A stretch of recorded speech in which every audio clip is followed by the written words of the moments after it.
আমরা এখন কথা বলছি এনপিএবি এর সেক্রেটারি তানভীর মোহাম্মদ কুরেশি ভাইয়ের সাথে। আচ্ছা তানভীর ভাই, আজকে শো সম্পর্কে আপনি একটু কিছু বলেন। আসসালামু আলাইকুম। আজকে আসলে আমার খুবই ভালো লাগছে, কারণ আজকে 2022-তে গাজীপুর একটা জেলা হিসাবে যেই শো অর্গানাইজ করেছে সেটা আনবিলিভেবল। কারণ আমাদের দেশে কিন্তু এই ফ্যান্সি কবুতর কালচারটা লাস্ট 20 ইয়ার্স থেকে শুরু হয়ে আসছে, এবং গত 20 বছরে যেই ডেভেলপমেন্টটা আপনি দেখতে পাচ্ছেন যে আজকে গাজীপুরে দেখেন এত সুন্দর একটা শো অর্গানাইজ করেছে। সো আমি ধন্যবাদ জানাই প্রথমে গাজীপুর ফ্যান্সি ডিজাইন অ্যাসোসিয়েশনকে এবং সকল কবুতর প্রেমী এবং খামারি ভাইদেরকে, যাদের পরিশ্রমে আজকে এত সুন্দর শো উদযাপিত হচ্ছে। তবে সবাই যেটা বলে আসলে এই শোটা দরকার আমাদের, কিন্তু শোটা করার পরবর্তীতে যেই মার্কেটটা, যেটা অনেকেই এখন মার্কেটটা নিয়ে এখন খুব বেশি কনফিউজ, তো এই জিনিসটা আমাদের আরেকটু কাজ করতে হবে সবাইকে। আসলে কোনো সংগঠন কিন্তু কাজ করে একটা ইন্ডাস্ট্রি দাঁড় করাতে পারে না। সংগঠন কিছু গাইডলাইন দিতে পারে, কিছু নীতিমালা করতে পারে, কিন্তু আমাদের খামারিদের আরেকটু সচেতন হতে হবে। ফার্স্ট অফ অল, এখন আমাদের কবুতর কেনার সময় চিন্তা করতে হবে যে কোন ব্রিডটা আমি করব, কোন ব্রিডটা কত প্রাইসে কিনবো।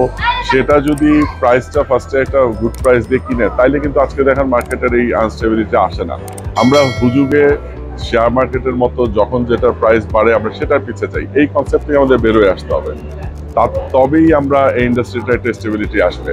এবং আমরা যে কোনো প্রত্যেকটা খামারের উচিত যে একটা দুইটা ব্রিড ওয়াইজ কাজ করা। কারণ দেখেন আজকে অনেকেই বলে যে ভাই এত ইম্পোর্ট হচ্ছে, এক্সপোর্ট হয় না কেন? কিন্তু দুঃখজনক ব্যাপার হচ্ছে এক্সপোর্টের জন্য তো আমরা এখনো নিজেদেরকে রেডি করতে পারিনি। আমরা বাচ্চা খাওয়া শিখার আগেই সেল করে দেই। সো এক্সপোর্ট কিন্তু আপনি এত ছোট বাচ্চা করতে পারবেন না, অ্যাটলিস্ট 6-7 কিল যাওয়ার পরে আপনি এটা এক্সপোর্ট করতে পারবেন।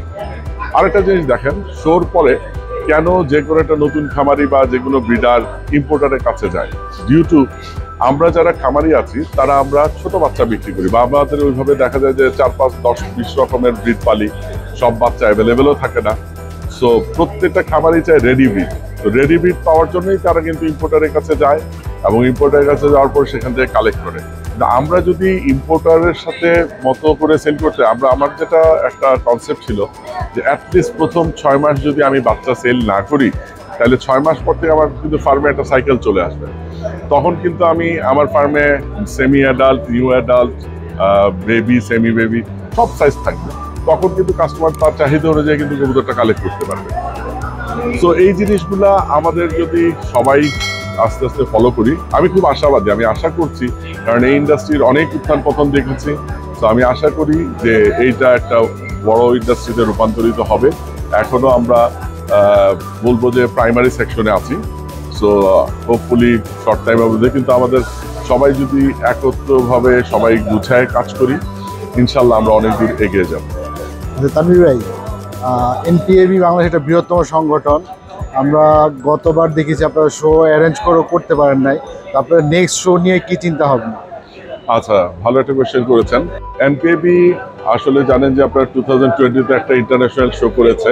পরবর্তীতে 2021-এ আমরা ফুল প্রিপেয়ার ছিলাম, কিন্তু গভর্নমেন্টের কিছু এলিগেশন এবং প্যান্ডামিক কারণে আমরা শোটা করতে পারিনি। লাস্ট মুহূর্তে আমাদের ক্যান্সেল করতে হয়েছে, এই জন্য আমি আন্তরিকভাবে দুঃখিত। তবে আমরা 2022-তেও সেম পারপাস, আপনারা জানেন যে ফেব্রুয়ারি পর্যন্ত গভর্নমেন্টের এলিগেশন ছিল যে কোনো গ্যাদারিং অ্যালাউ করবে না। তো এবছরও এরপরে সামার চলে আসলে আপনি জানেন যে আমাদের দেশে শো করা সম্ভব না। সো ইনশাল্লাহ আমরা next year end of February অথবা মার্চে আমরা অতি শীঘ্রই আপনাদেরকে জানিয়ে দিব। আমরা ডেট ডিক্লেয়ার এবং ভেন্যুটা কনফার্ম করে ডেট ডিক্লেয়ার করব। আমরা আবারও শো করব। আমাদের ইচ্ছা আছে প্রতি বছরই একটা ইন্টারন্যাশনাল শো করার, এবং গত বছরের থেকে এবছরের শো আরও ভালো হবে। কিন্তু আমি যেটা বলছি যে শো তো আমরা অফকোর্স করবই, আর শোর সাথে আমাদের রেডি করতে হবে নিজেকে। সবাই আমরা আরেকটা জিনিস যেটা এনপিএবি চিন্তা করছে যে শোর আগে যেটা আমরা 2019-এ একটা ইন্টারন্যাশনাল ওয়ার্কশপ করেছিলাম, এবারও আমরা চেষ্টা করছি বাইরের একটা ভালো ট্রেনার এনে আমাদের এখানে একটা ওয়ার্কশপ করার। আমরা সেটাও জানিয়ে দিব, এবং শো তো হবেই ইনশাল্লাহ। তানভীর ভাই, প্রান্তিক খামারিদের নিয়ে আপনাদের কি চিন্তা ভাবনা? প্রান্তিক খামারি থেকে আমি সবসময় একটা জিনিস অ্যাডভাইস করি, আর যেটা আমি একটু আগে আসলে আমার বক্তব্যে বলে দিয়েছি, যে আপনারা ভ্যারাইটিস ব্রিড না কাজ করে একটা দুইটা ব্রিড দিয়ে কাজ করেন, তাইলেই আপনারা গেইনার হবেন। হ্যাঁ ঠিক আছে, অনেক সময় দেখা যায় যে অনেক কবুতর এখন মার্কেটে ভালো প্রাইস নাই, তো ফার্ম চালানোর জন্য দুই একটা ব্রিড আপনি রাখতে পারেন যে কারেন্ট মার্কেট ব্রিড অনুযায়ী। বাট আপনি দেখেন ওয়ার্ল্ডের সবখানে প্রত্যেকটা ফেমাস ব্রিডার কিন্তু তার পরিচিতি পেয়েছে তার ব্রিড দিয়ে। সো আর প্রান্তিক খামারিদের উদ্দেশ্যে আরেকটা জিনিস বলতে চাই, যেটা যে নট অনলি প্রান্তিক খামারি এবং যারা নিউ কামার এবং যারা অনেকেই বলেন যে কবুতরের প্রাইস এত হাই, আমি দামি ব্রিডটা কিনতে পারছি না।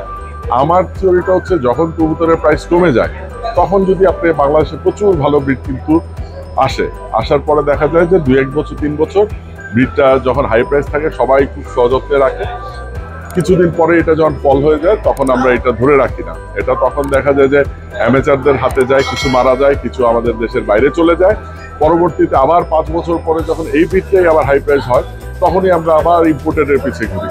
তো আমরা যদি যখন কবুতরের প্রাইস কমে যায়, ধরেন একটা এক্সাম্পল দিই, যে আপনি যদি 10,000 টাকা দিয়ে এক জোড়া কবুতর কেনেন, তাহলে আপনার প্রাইসটা পড়লেও কিন্তু আপনি বেবি যদি 2,000-এও সেল করেন, আপনার কিন্তু সেই পরিমাণ ক্ষতি হচ্ছে না।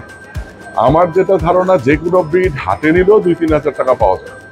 সো আমাদের কনসেপ্টটা চেঞ্জ করতে হবে। কেন আমরা 2 লাখ 5 লাখ টাকার কবুতর পিছিয়ে ছুটি? আমরা যদি রিজনেবল প্রাইসে কিনি তাহলে আমার রিস্ক ফ্যাক্টরটা কমে যাচ্ছে, অনেক কমে যাচ্ছে। এবং আমরা আর কতদিন ইম্পোর্টেড এখানে বেশিরভাগ কোয়ালিটি লেয়ারিং করা নাই, এজন্য ইন্ডিয়ান কন্ট্রোলের আসল দেখেন, যেটা হচ্ছে যে কমার্শিয়ালি আমরা চিন্তা করব, কিন্তু তার আগে আপনার সৎ থাকতে হবে। এবং আপনি যদি আপনাকে প্রতিষ্ঠিত করতে চান, পরিচিত করতে চান, তাহলে নিজে একটা ব্রিড দিয়ে কাজ করেন। আমরা কতদিন বাইরের কবুতর ইম্পোর্ট করে খালি প্রোডাকশন করে এটা আবার ছেড়ে দিব, সেটা কিন্তু ফার্মিং না। সেটা ফার্মিংটা হচ্ছে যে আপনি নিজে কিছু একটা করেন। হ্যাঁ, আমি অবশ্যই ধন্যবাদ জানাই, বাংলাদেশে এখন 8-10 জন খামারি আছে যারা কাজ করছে, কালার নিয়ে কাজ করছে, ব্রিড ডেভেলপমেন্ট নিয়ে কাজ করছে। এভাবে কিন্তু পার্সেন্টেজটা খুবই নগণ্য। এটা আমাদের যখন 50% ক্রস করবে, আমি খুবই হোপফুল যে ইনশাল্লাহ দেখবেন এই ইন্ডাস্ট্রিটা অনেক দূর চলে যাবে। কারণ আমাদের দেশের সবচেয়ে বড় ইজিয়েস্ট হচ্ছে ওয়েদারটা ভালো ফর ব্রিডিং, প্লাস হচ্ছে আমাদের এখানে লেবার কস্ট কম, স্পেস রেন্ট কম ইউরোপ আমেরিকা থেকে। আমরা 12 বছর মাসই আমরা আপনার প্রোডাকশন করতে পারি, ওয়ারেজ ইউরোপে আপনার 4-5 মাস প্রোডাকশন করে। সো এই এত গোল্ডেন অপরচুনিটি থাকার পরেও আমরা পাচ্ছি না কেন? কারণ আমাদের ডেডিকেশনের অভাব, আমাদের চিন্তা ভাবনার অভাব। একটু চিন্তা ভাবনাটা চেঞ্জ করতে হবে, তাহলেই আমরা সবাই ভালো করবো ইনশাল্লাহ। আপনি অনেক মূল্যবান কথা বলেছেন, আপনাকে অনেক ধন্যবাদ ভাই। জি, ধন্যবাদ আপনাকে, ধন্যবাদ।